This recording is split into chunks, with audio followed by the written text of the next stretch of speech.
आज हम देखेंगे फंगल इन्फेक्शन के बारे में। नमस्कार दर्शक मित्रों, मैं डॉक्टर जगदीश सखिया, चीफ डर्मेटोलॉजिस्ट ऑफ सखिया स्किन क्लिनिक। हमारी यूट्यूब चैनल में काफ़ी सब्जेक्ट में हमने कवर किया है।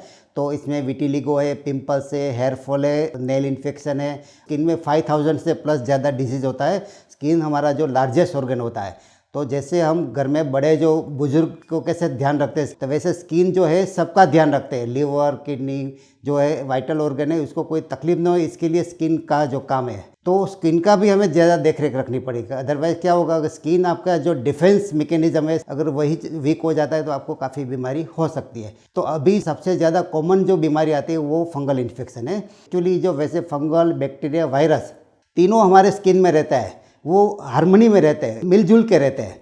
परंतु जब जिसकी संख्या बढ़ जाती है वो डिसीज़ बनाते हैं। तो जो जगह पे फ्रिक्शन होता है, पसीना ज़्यादा होता है, वहाँ फंगल इन्फेक्शन कॉमन है। तो इसमें जो कॉमन स्पेसिस है वो ट्राइकोफाइट और मेंटेग्रोफाइट बोलते हैं। तो इससे फंगल इन्फेक्शन फैलता है।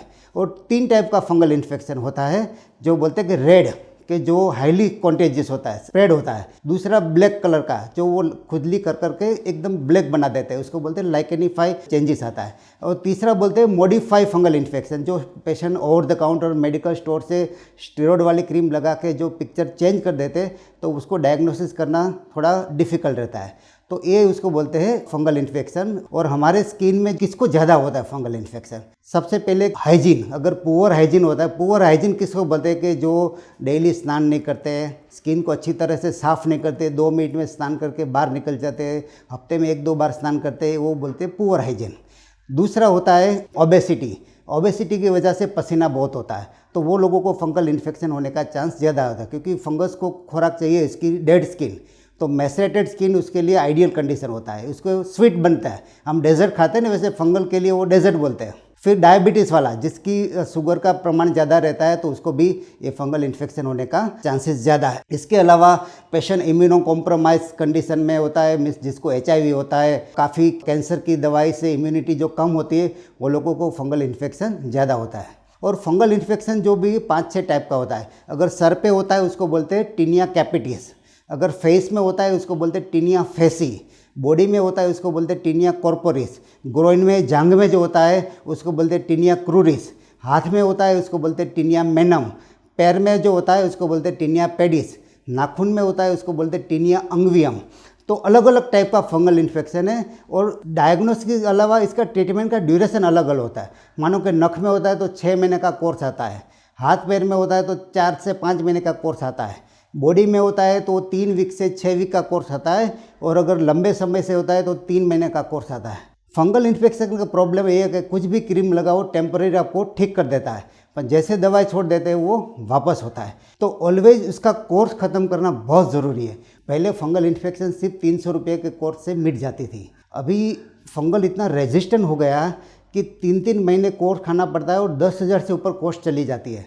हमारे पेशेंट को एक रिक्वेस्ट करते हैं, जब भी आपको फंगल इन्फेक्शन होता है तो मेडिकल से आपको फ्रेंड ने बताया ऐसा कोई क्रीम नहीं लगाना, क्योंकि इसमें ऑलवेज जो तुरंत रिलीफ देता है इसमें स्टेरॉइड होता ही होता है। तो आपका जो सिम्टम होता है ना, मानो खुजली, वो सप्रेस कर देता है, परंतु फंगल जिंदा रहता है, ऑन द कंट्री दुगनी हो जाती है। तो जब तक डायग्नोसिस नहीं होता है विदाउट स्टेरॉइड वाली क्रीम लगाना है। और मेन प्रॉब्लम क्या है, तो इसका अंडा नहीं मरता है। आप कोई भी खाने की दवाई लेते हो, क्रीम लगा तो जंतु मर जाता है, परंतु इसका अंडा जिंदा रहता है। तो जैसे आपने दवाई बंद कर दी, अंडा में से जंतु जीवित हो जाता है, तो वापस वो साइकिल चलती रहती है। इसलिए दर्शक मित्रों को खास हमारी सखिया स्किन क्लिनिक की रिक्वेस्ट है, आपको ये कोर्स पूरा करना है। आपको यूट्यूब में और फेसबुक के ज़रिए आपको ज़्यादा ट्रीटमेंट नहीं बता सकते, क्योंकि वो सबको एक जैसी शूट नहीं हो सकती है, किसी को रिएक्शन भी होती है। तो डर्मेटोलॉजिस्ट क्या करता है, क्वालिफाइड डर्मेटोलॉजिस्ट आपकी परिस्थिति के मुताबिक आपकी ट्रीटमेंट तय करती है। एक जैसी ट्रीटमेंट हर एक को नहीं होती है। मेनली इसमें ग्लिसोफोलिन आता है, कीटेकोनोजल आता है, आइट्रेकोनोजल आता है, वो ओरल मेडिसिन आता है। और क्रीम में आता है क्लोट्राइमेजोल है, अभी रिसेंटली होता है ललिका नोजल ट्यूब, और वो सेफ़ है, आप लंबे समय यूज़ कर सकते हैं। फिर इसका पाउडर भी आता है, क्लोट्राइमेजोल पाउडर, टर्बिनाफिन पाउडर, वो आपको रेगुलर पाउडर यूज़ करने का है, ताकि जिसको ओबेसिटी है, जो स्पोर्ट्स एक्टिविटी ज़्यादा करते हैं, जिसमें पसीना ज़्यादा होता है, तो उसको पाउडर खास तो ग्रोइन में लगाना ज़रूरी है। लेडीज़ में जो डिटर्जेंट पाउडर जो ज़्यादा काम करते हैं पानी से, तो उसको भी फंगल इन्फेक्शन होने का ज़्यादा चांस है। तो उसको भी हमेशा साफ़ सफाई करके स्किन को ड्राई करना ज़रूरी है, क्योंकि ड्राई स्किन में फंगल ज़्यादा जिंदा नहीं रह सकता है। उसको वेट मैसरेटेड स्किन जो जिंदा रहने के लिए चाहिए। इसीलिए कॉमनली हमारा जो खुला हुआ पार्ट में कम होता है, जो भी ज़्यादा होता है वो हिडन पार्ट में और गुप्त भाग में ज़्यादा होता है। तो ये रहा आपका फंगल इन्फेक्शन। इसका सॉल्यूशन हमने बताया, उसका कॉज भी बताया और किस किस को हो सकता है। तो अभी डाइट परहेजी क्या रखता है, तो स्वीट, फरसान और मैदा वाली चीज़ हो सके कम खाने की, क्योंकि जो तुरंत शुगर ब्लड में बढ़ाते हैं तो वो चीज़ से फंगल इन्फेक्शन ज़्यादा होता है। इसीलिए डायबिटीज़ वाले को ज़्यादा होते हैं। तो जिसको डायबिटीज़ नहीं है फिर भी जिसको फंगल हुआ है, तो उसको स्वीट, मैदा वाली चीज़ और फरसान छोड़ देने का। आशा रखता हूँ कि आपको ये यूट्यूब, फेसबुक के माध्यम से हमने जो बताया उसको अच्छा लगे, और जिसको भी फंगल इन्फेक्शन है उसको ज़रूर बताइए। वो प्राइमरी मेडिकेशन है, परंतु ये डर्मेटोलॉजिस्ट का जो कंसल्टेशन का रिप्लेसमेंट नहीं है। इसीलिए जब भी आपको लगे ठीक नहीं हो रहा है तो तुरंत आपको डर्मेटोलॉजिस्ट को बताना ज़रूरी है। Thank you very much.